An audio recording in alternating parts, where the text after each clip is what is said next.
Olá, bem-vindo, bem-vinda a mais um programa Palavra Ética aqui na TV Comunitária de Belo Horizonte. Eu sou Gilvando Luiz Moreira e estamos com alegria hoje recebendo aqui no Palavra Ética Isabela Gonçalves Miranda. Isabela Gonçalves Miranda, bem-vinda aqui ao Palavra Ética. Obrigada, Frei. A Isabela é graduada em Ciências Sociais pelo UFMG, né, Isabela? E é integrante também do COPAC, o Comitê Popular dos Atingidos pela Copa em Belo Horizonte. E também é militante das Brigadas Populares. E está conosco também, para nossa alegria aqui, Amanda Couto de Medeiros. Amanda, bem-vinda. Muito obrigada, Frei, um prazer. Beleza, a Amanda é estudante em Ciências do Estado. Ciências do Estado, um curso novo aí na UFMG, Universidade Federal de Minas Gerais. A Amanda também integra o Comitê Popular dos Atingidos pela Copa e é também militante das Brigadas Populares, na frente da Reforma Urbana? Frente pela Reforma Urbana, exatamente. Frente pela Reforma Urbana. Mas vamos começar do início. Isabela, você nasceu aqui em Belo Horizonte? Sim, nasci em Belo Horizonte. A filha da casa. Dessa cidade que Cresceu agora... junto com Belo Horizonte? Sim. Isabela, o que é importante assim destacar, lá, numa palavrinha, da sua infância, da sua adolescência? Por que você resolveu estudar ciências sociais? Por que você está dedicando sua vida à causa dos pobres? Eu tenho a alegria de estar ao seu lado lá, acompanhando a luta das ocupações urbanas, aí, especificamente da comunidade da Andara.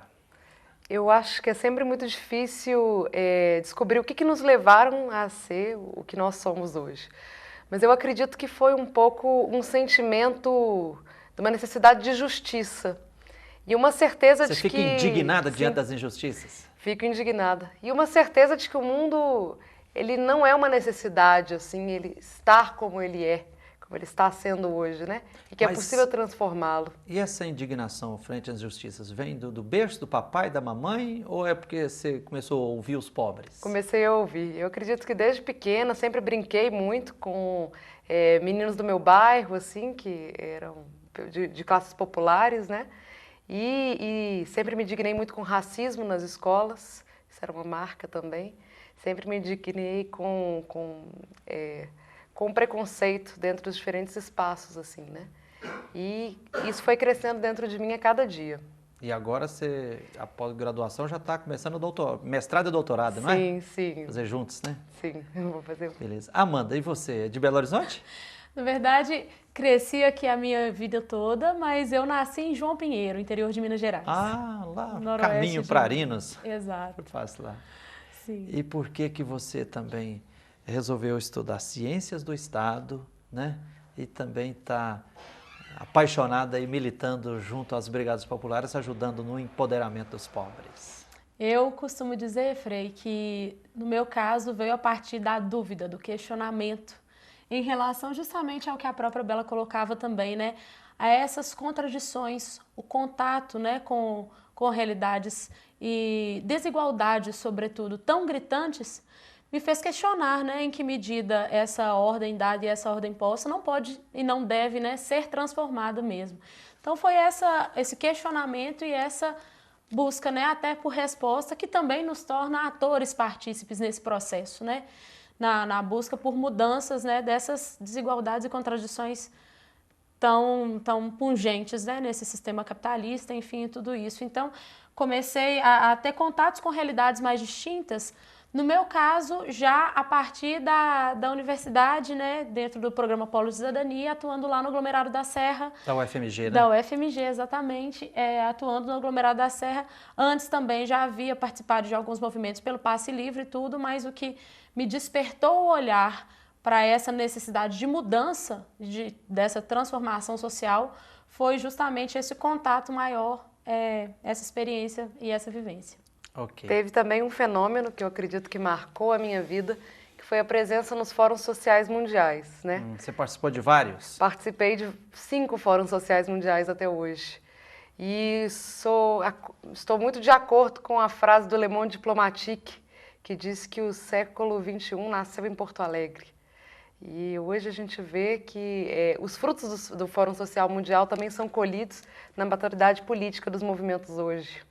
Pois é, por falar nisso, Isabela, nós experimentamos que a Copa das Confederações, né, e já adiante, fez eclodir no Brasil uma efervescência, lutas populares massivas lideradas pelas juventudes aí de norte ao sul, de leste a oeste, né, já há muitos dias, mobilizações transversais.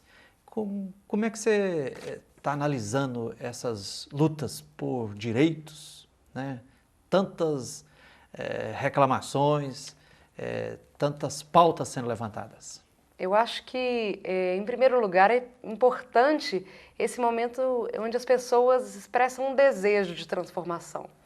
E elas vão para as ruas porque elas sentem que finalmente podem dar vazão a esse desejo. Podem dizer o que elas sentem ser necessário transformar no mundo, né? E há várias pautas que são levantadas assim nos movimentos, mas há uma pluralidade de bandeiras de luta, há uma pluralidade de movimentos que dentro desse momento assim do Brasil tem encontrado possibilidade de convergência para a transformação. Eu acho que inclusive esse é um fruto do Fórum Social Mundial. Eu acho que esse momento ele ensina muito a política do cuidado e do respeito com a diversidade de pautas que existem, assim, né? Então, é preciso ir costurando unidade todos juntos, né? Sim, sim. E é um grande desafio, né?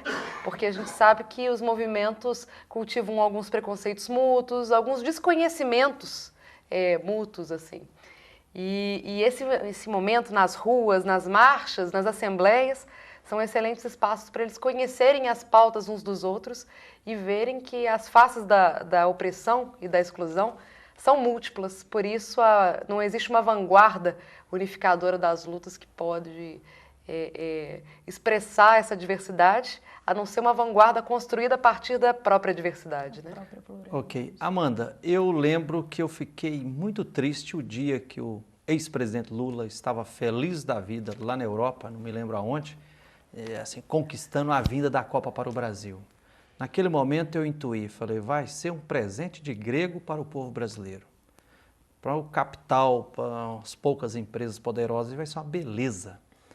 E agora nós assistimos aí um levante popular assim, o pessoal chamando a atenção para as gravíssimas violações que a FIFA vem colocando. Como é que você analisa essa questão?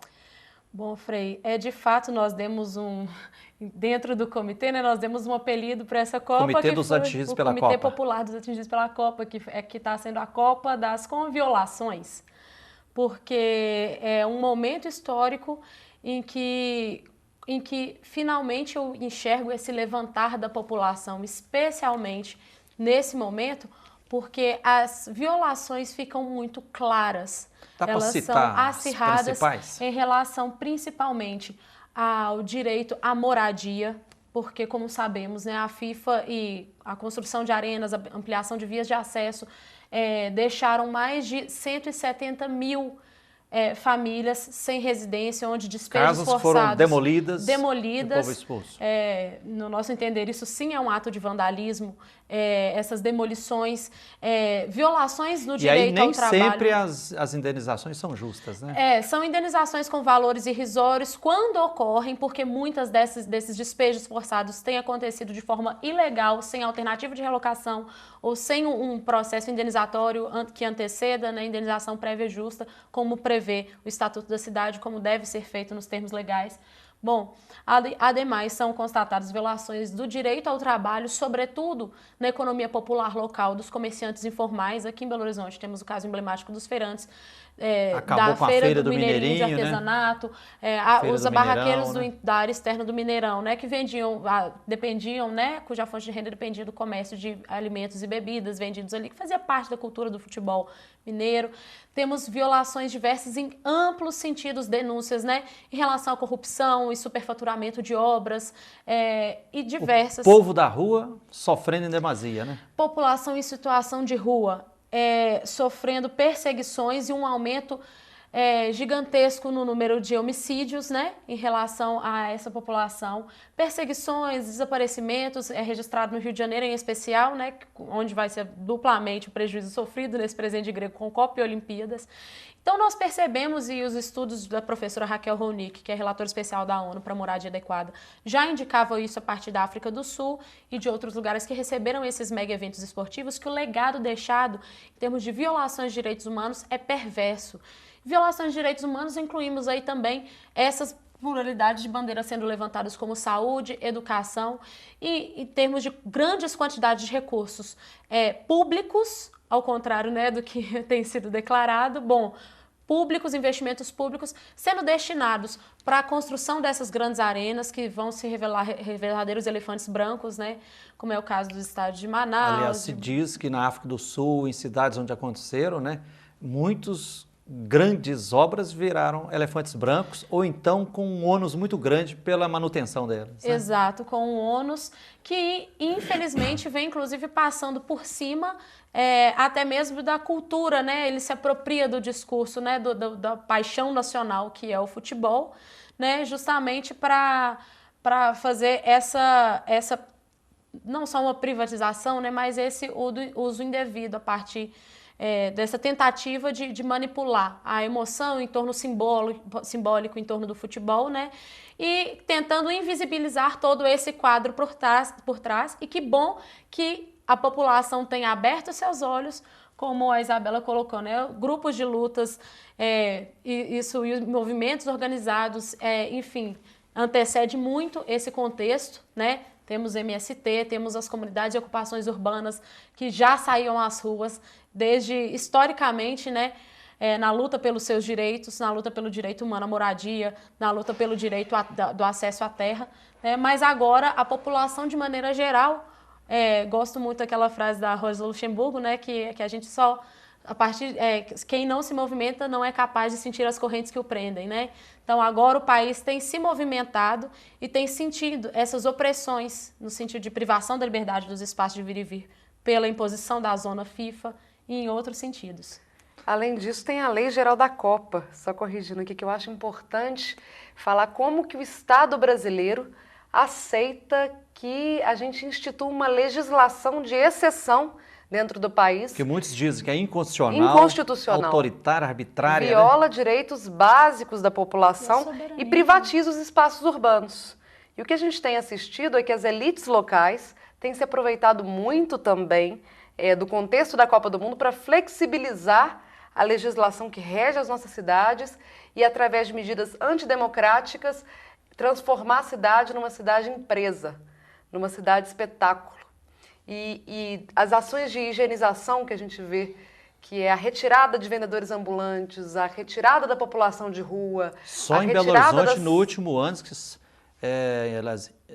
em 2 anos, mais de 100 moradores de rua foram assassinados. Né? 5% dos moradores de rua foram assassinados nos últimos anos. 1 em cada 20, né? 1 em cada 20. Esses dados são absurdos e revelam que a forma como o Estado trata e enxerga e divulga a imagem dessas populações vulnerabiliza elas de uma maneira que é insustentável, né? Ô Isabela, você percebe que agora com esse grande levante popular, liderado pela juventude aí, que o povo acordou de que o Estado tem lado, que o Estado não é para reger o bem comum, mas que o Estado está do lado do capital e contra a classe trabalhadora?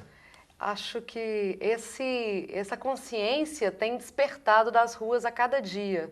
A gente percebe que em cada marcha mais pessoas tomam consciência disso, né? A Copa do Mundo ela veio para essa pluralidade que eu antes mencionava como uma pauta unificadora justamente por isso, pelo absurdo que representa uma instituição privada privatizar as nossas cidades e violar os direitos de tantas pessoas, fazer um gasto tão grande de recursos públicos em algo que vai dar lucro para poucos, né? E a própria questão das passagens é muito simbólica, porque para o trabalhador, para o estudante, pagar uma tarifa de ônibus que representa um grande ônus na sua vida, assim, que representa um grande custo, é uma forma de sentir a exploração do sistema a cada dia no seu cotidiano. Então, não acho que é à toa que o tema das passagens, que surgiu em São Paulo e se nacionalizou, tenha sido também uma marca contra um sistema que agride as pessoas, que viola as violência cotidiana que é uma atinge violência as massas, cotidiana, né? e que mostra para a população que ela é explorada todos os dias, que ela é explorada pela máfia dos transportes, que ela é explorada pelos patrões, que ela é explorada pelo sistema, que ela é explorada pela FIFA, pela ordem mundial, né? Que se assenta em cima da desigualdade social.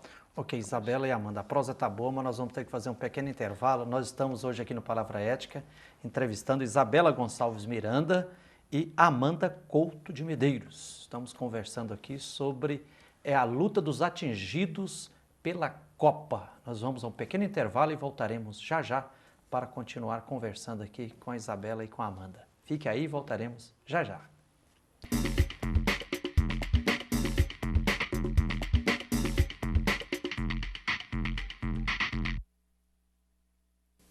Sempre que a senhora me vê na televisão, a senhora logo pensa: oba, tem produto de limpeza novo chegando. E tem. Só que este é um produto que vai deixar o seu filho de cara limpa e que vai acabar com toda a sujeira que as drogas estão querendo fazer com ele.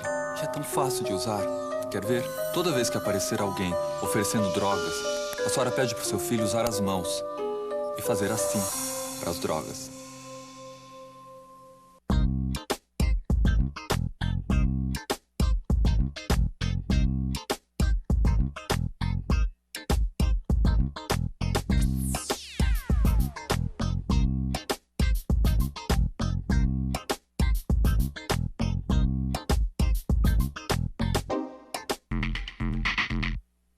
Olá, estamos de volta com o programa Palavra Ética, estamos na TV Comunitária de Belo Horizonte, eu sou Gilvanda Luiz Moreira e hoje nós estamos com muita alegria aqui entrevistando Isabela Gonçalves Miranda, né? Isabela é graduada em Ciências Sociais pela UFMG e já está fazendo mestrado e doutorado, né? E Isabela é também integrante do Comitê Popular dos Atingidos pela Copa, em Belo Horizonte, o COPAC. E é também militante das Brigadas Populares, acompanha de perto a ocupação da comunidade Dandara, aqui em Belo Horizonte. E estamos também entrevistando a Amanda Couto de Medeiros. A Amanda é estudante de Ciências do Estado, da UFMG, é também integrante do Comitê Popular dos Atingidos pela Copa e é também da Frente da Reforma Urbana das Brigadas Populares. E lembrando que a programação da TV Comunitária está acessível também via internet no seguinte endereço: www.tvcbh.com.br tvcbh.com.br. Nós estamos aqui conversando sobre a luta dos atingidos pela Copa. E quem quiser mais informações, tem também na internet, por exemplo, no seguinte site: atingidoscopa2014.wordpress.com atingidoscopa2014.wordpress.com e no Facebook, Atingidos Copa BH, você encontra lá. Amanda, uma das belezas no meio de toda essa efervescência de luta popular, liderada pela juventude de leste a oeste, de norte a sul no Brasil, está sendo a experiência da Assembleia Popular Horizontal, que está acontecendo debaixo do viaduto de Santa Teresa, aqui no centro de Belo Horizonte, onde já se tornou o palco do duelo de MCs, e assim, 2 ou 3 vezes por semana, o povo está se unindo lá para fazer essa assembleia, e aí para ela ir orientando as lutas. Conte para quem ainda não foi lá, o que é essa Assembleia Popular Horizontal, como ela acontece, qual a metodologia, como é que o povo participa? Bom, Frei, como você próprio acaba de colocar, né, realmente é uma beleza de forma, eu diria, de maneira nenhuma uma tentativa de controle ou de exercício mas sim um processo de auto-organização.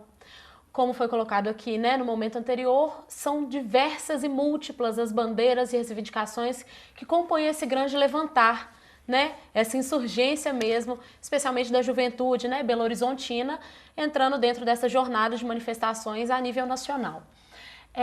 A partir daí, diversos grupos, alguns que já estavam acostumados, outros movimentos, grupos que já se organizavam, já saíam às lutas em reivindicações e tudo. Vários movimentos sociais. Movimentos sociais amplos, né? Enfim, que trouxeram essa ideia.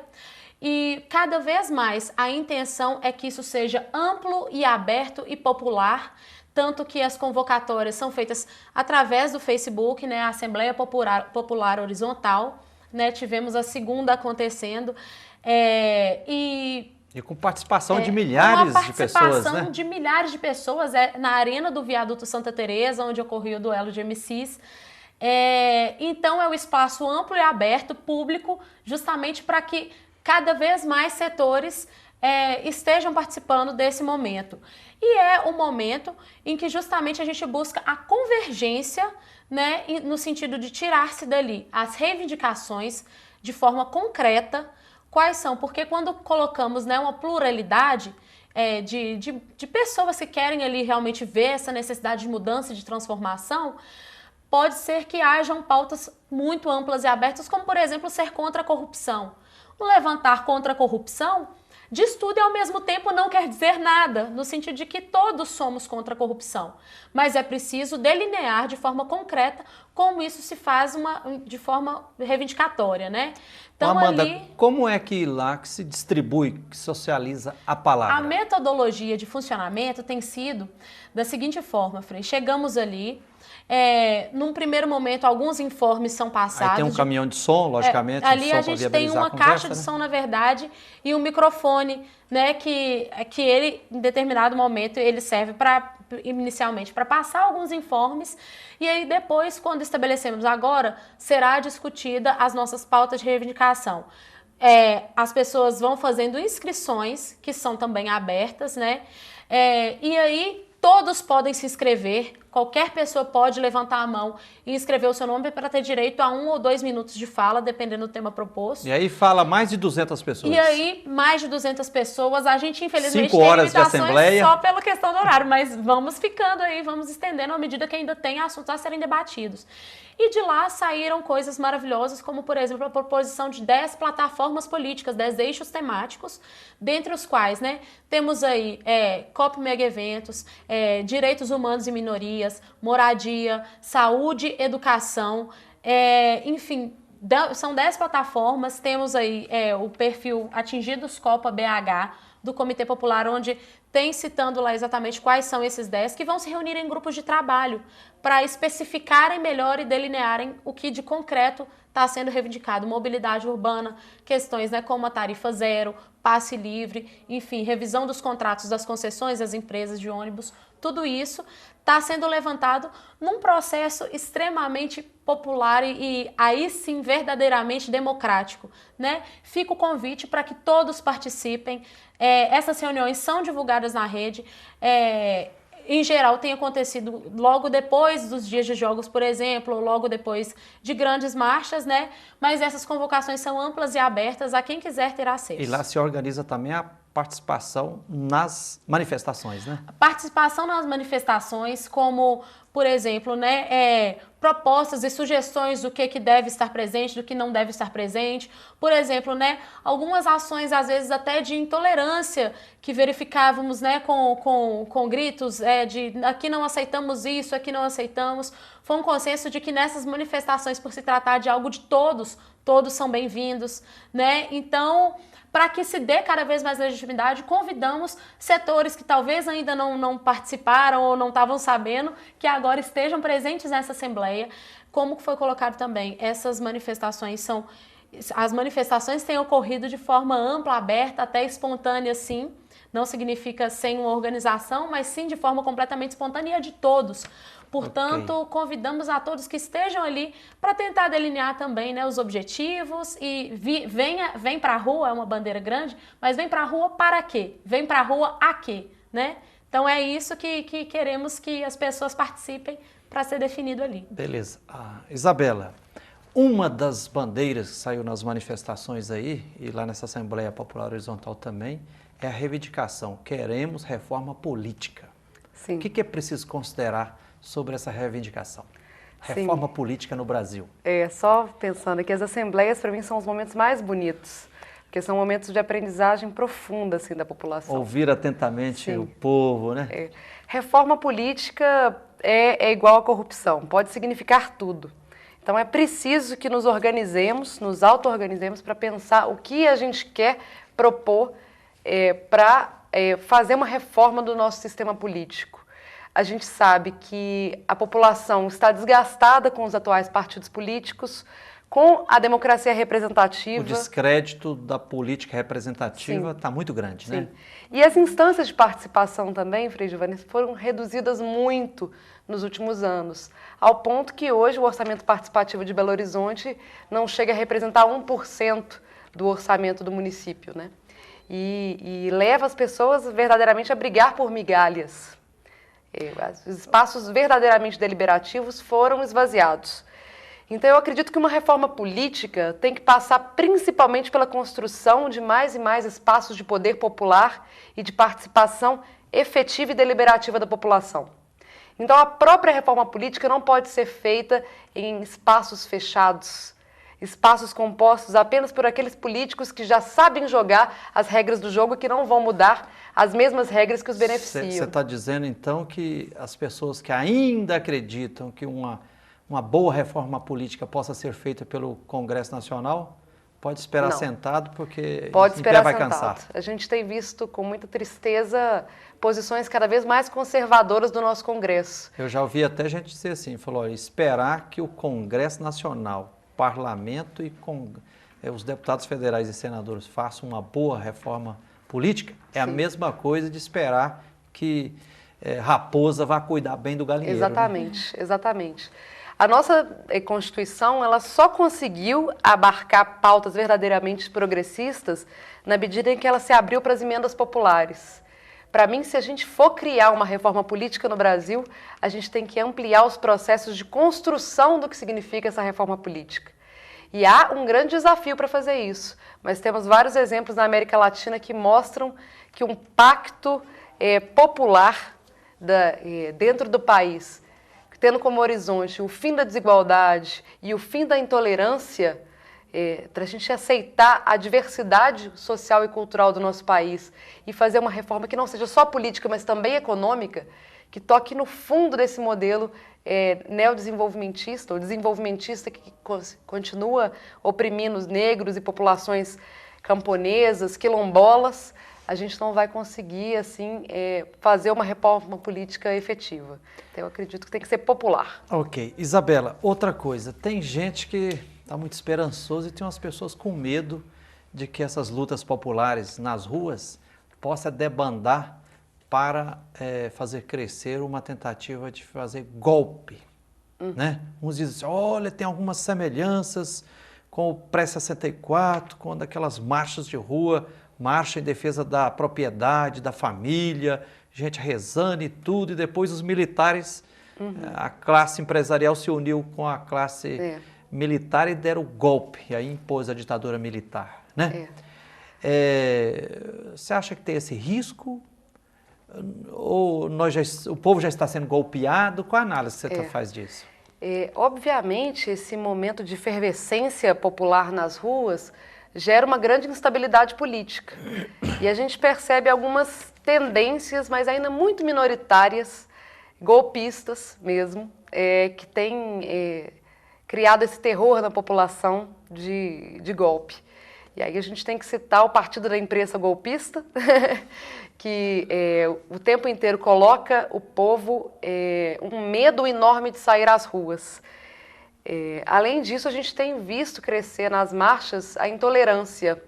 Muitas pessoas levam para lá símbolos nacionalistas e, ao mesmo tempo que gritam sem violência, atacam bandeiras que eles não acreditam, atacam grupos que eles não acreditam. Então, de fato, existe a possibilidade de crescimento do conservadorismo, que é o inimigo da democracia, algumas vezes se vê durante as marchas. Mas eu, sinceramente, e fico muito triste de falar isso, não vejo possibilidade de golpe, porque, infelizmente, o nosso governo hoje não apresenta oposições e contradições aos grandes capitalistas. A gente não conseguiu fazer reforma agrária, a gente não consegue promover uma grande transformação no nosso sistema econômico. A gente segue alimentando um modelo extrativista de exportação, de neoimperialismo aqui na América Latina, não um subimperialismo, nós temos oprimido alguns dos povos vizinhos e também muitos países da África.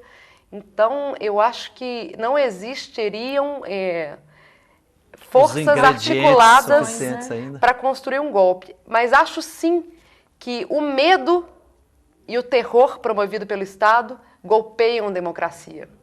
E é por isso que nós decidimos não nos retirar da rua. Porque quando nós nos retiramos da rua por medo, nós estamos aceitando um golpe silencioso, que é um golpe que proíbe manifestações, que proíbe a expressão da indignidade, que proíbe a expressão dos nossos desejos de transformação.